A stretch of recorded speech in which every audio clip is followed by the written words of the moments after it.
नमस्कार दोस्तों, स्वागत है आप सबका मेरे इस यूट्यूब चैनल पर। आज हम लेके आए हैं पार्ट 2 पोषण शारीरिक शिक्षा की कक्षा 9 से 12 तक की बुक्स में से इस टॉपिक को लेके आया हूँ, जो बिल्कुल इजीली आसान तरीके से आपके सामने लेके आया हूँ।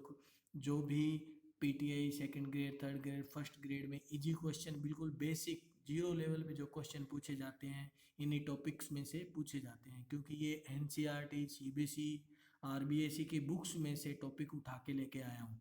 तो देर नहीं करते हुए, जो भी लोग मेरे इस यूट्यूब चैनल पर नए हैं, कृपया करके मेरे चैनल को लाइक करें, सब्सक्राइब करें और सब में शेयर करें। स्पोर्ट्स नॉलेज चैनल पर आपको नई नई अपडेट आगे मिलती रहेगी।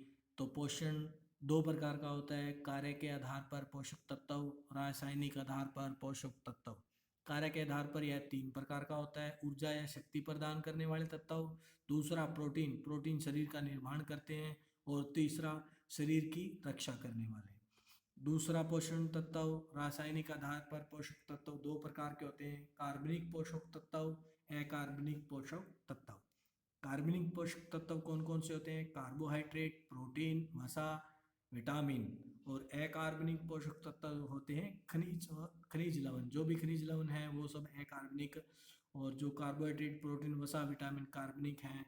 विटामिन में विटामिन पानी में घुलने वाले vitamin B1, B2, B3, B5, 6, 12, B, C, और वसा में घुलने वाले A, D, E, K।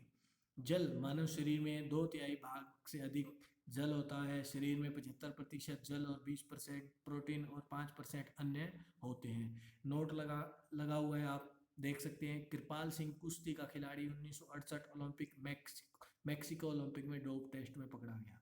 उसके बाद 2016 Rio Olympic, Narsingh Yadav doping test positive, 4 वर्ष का बेल लगा। आगे चलते हैं। खेल तथा पोषण तत्व, संतुलित आहार। संतुलित आहार सभी पोषक तत्व, प्रोटीन, कार्बोहाइड्रेट, वसा, विटामिन, खनिज लवण व जल में संतुलित, जल सब संतुलित अनुपात में होते हैं, उसे संतुलित आहार है कहा जाता है।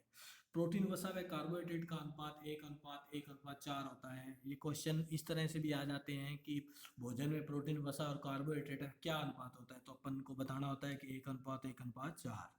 पोषक तत्व 2 प्रकार के होते हैं: वृहत, मैक्रो, सूक्ष्म, माइक्रो।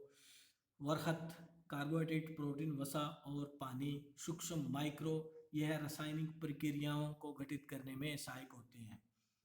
सबसे पहले कार्बोहाइड्रेट। कार्बोहाइड्रेट यह ऊर्जा का सबसे महत्वपूर्ण स्रोत है। इसमें कार्बोहाइड्रेट, ऑक्सीजन तत्व, इसमें हाइड्रोजन व ऑक्सीजन के परमाणु का अनुपात 2:1 होता है। जो कार्बोहाइड्रेट है यह जैविक यौगिक है। इसके भी 2 प्रकार होते हैं: साधारण कार्बोहाइड्रेट और जटिल कार्बोहाइड्रेट। जटिल कार्बोहाइड्रेट का एक नाम और है पॉलीसेकेराइड। जो साधारण कार्बोहाइड्रेट है वो ग्लूकोज, ग्लैक्टोज, क्रोज, फक्रोट, मल्टोज, लैक्टोज से मिलकर बनी होती है। साधारण कार्बोहाइड्रेट पानी में घुलनशील व रवेदार होती है। यह इसका स्वाद मीठा होता है। इस तरह से प्रश्न भी आ जाते हैं: घुलनशील कौन सी कार्बोहाइड्रेट है, रवेदार कौन सी और स्वाद में मीठी कौन सी है। नंबर 2 है जटिल कार्बोहाइड्रेट, पॉलीसेकेराइड। यह स्टार्च, डेक्ट्रिन्स, ग्लाइकोजन, सेलुलोज, स्वाद में मीठा नहीं होता, पानी में है, घुलनशील व रवेदार नहीं होती।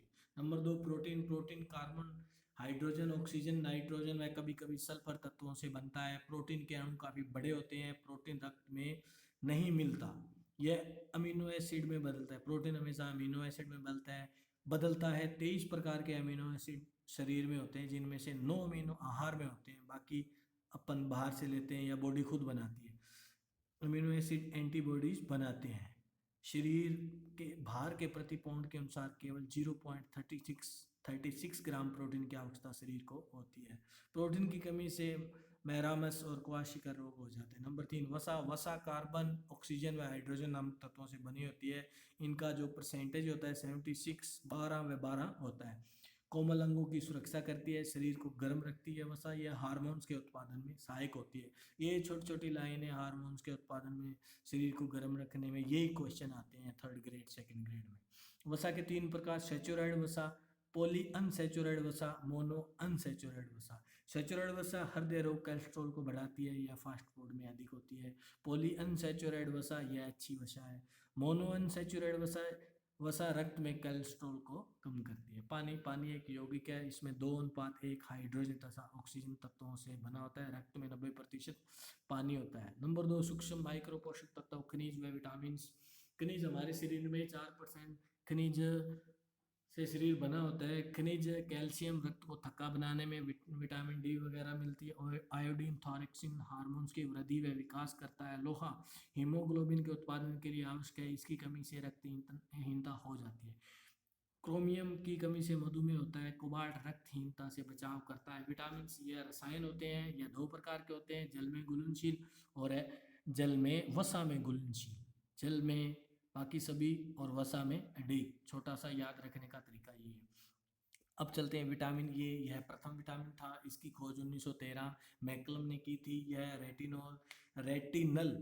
रेटिनोइक अम्ल में पाया जाता है। यह हाइड्रोजन, कार्बन व ऑक्सीजन से बना होता है। इसकी दैनिक आवश्यकता 2 मिलीग्राम होती है। इसकी कमी से रतौंधी, कर्टोमलेशिया, चेरोपैथेलेमिया रोग होते हैं। जेरोसिस कॉर्निया बीसी से कमी से होता है। विटामिन डी यह कार्बन, हाइड्रोजन व ऑक्सीजन तत्वों से निर्मित है। यह एक श्वेत रेवेदार पदार्थ है। यह विटामिन भोजन पकाने से नष्ट हो जाए। विटामिन डी है जो भोजन को पकाने से नष्ट हो जाता है। रोग की कमी से ओस्टियोमलेशिया, टेटनी व ओस्टियोपोरोसिस रोग हो जाते हैं। विटामिन ई यह रक्त जमाव के लिए आवश्यक है। कैंसर के उपचार में सहायक है विटामिन ई, जिसे ब्यूटी विटामिन भी कहा जाता है। विटामिन के मुख्य कार्य रक्त को थक्के के रूप में जमाने में करता है। इसकी कमी से एनीमिया रोग हो जाता है। पानी में घुलनशील विटामिन नाइट्रोजन तथा सल्फर के तत्वों से बने होते हैं। ये इंपॉर्टेंट चीज़ है, अंडरलाइन कर लेना। विटामिन बी व सी इसी के प्रकार होते हैं। विटामिन बी कॉम्प्लेक्स, इसमें 8 घुलनशील विटामिन होते हैं। B1 थाइमिन होता है। B2 राइबोफ्लोविन होता है। खाना अधिक पकाने व सूर्य के प्रकाश में खत्म हो जाता है। इसकी कमी से WBC की रोग निवारण क्षमता कम हो जाती है। B2 जो B2 होता है ये B5 है। B2 का नाम जो है वो है राइबोफ्लोविन। और B3 है। B3 आप देख सकते हैं। B5 ये गलत लिखा गया, पेनेथोनिन। B5 होता है पेनेथोनिन और ये किसी प्रकार का नहीं है। उसके बाद B3 का नाम नेकिन होता है, शरीर की वृद्धि में सहायक है। फिर उसके बाद B5 इसे पैंथोनिक बोलते हैं। इसकी कमी से प्लेगरा रोग, B5 की कमी से प्लेगरा रोग हो जाता है। यह भार को संतुलित रखता है। B6 पायरोडोक्सिन बोलते हैं, इसका नाम है। यह हीमोग्लोबिन के निर्माण में सहायक होता है, त्वचा स्वस्थ रखता है। B7 रासायनिक नाम बायोटिन। B7 का रासायनिक नाम biotin. B9 folate, folic acid. और B12 इसमें लिखा हुआ नहीं है B9 का, तो आप लिख लेना, मैं बोल रहा हूँ। B9 का रासायनिक नाम है फोलेट, फोलिक एसिड। और B12 का रासायनिक नाम है कोबालिम। B12 को कोबालिम बोलते हैं। इस तरह से आपको बता दिया। B5 पैंथोलिन, B3 नेकिन और B2 राइबोफ्लोविन नाम है इनका। विटामिन सी, इसे एस्कॉर्बिक एसिड के नाम से भी जाना जाता है, घावों को भरने में सहायक है विटामिन सी। उसके बाद प्रोटीन ग्रीक शब्द भाषा का है। प्रोटीन जो ग्रीक भाषा है उसका शब्द है प्रोटियस शब्द से बना है। प्रोटीन को नाइट्रोजीनियस भोजन भी कहते हैं। प्रोटीन को नाइट्रोजन भोजन भी कहते हैं। वसा चीनी या कार्बोहाइड्रेट के साथ यदि वसा का भोजन करते हैं तो जल्दी, अगर वसा चीनी या कार्बोहाइड्रेट के साथ यदि वसा का उपयोग करते हैं खाने के बाद तो भोजन जल्दी पचता है। फाइबर अथवा फोक यह बड़ी आंत के विकारों को ठीक करने में सहायक होते हैं। 30 ग्राम प्रतिदिन फाइबर खाना चाहिए। एनोरेक्सिया नर्वोसा, इसको क्षुधाभाव बोलते हैं, तथा क्षुधातिशाय, इसको बुलिमिया नर्वोसा बोलते हैं।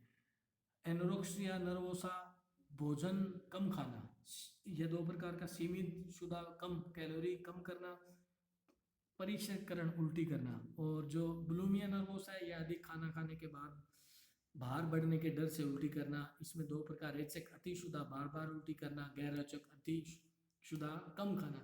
तो लास्ट तक बने रहने के लिए आप सभी का बहुत बहुत धन्यवाद। जय हिंद, जय भारत।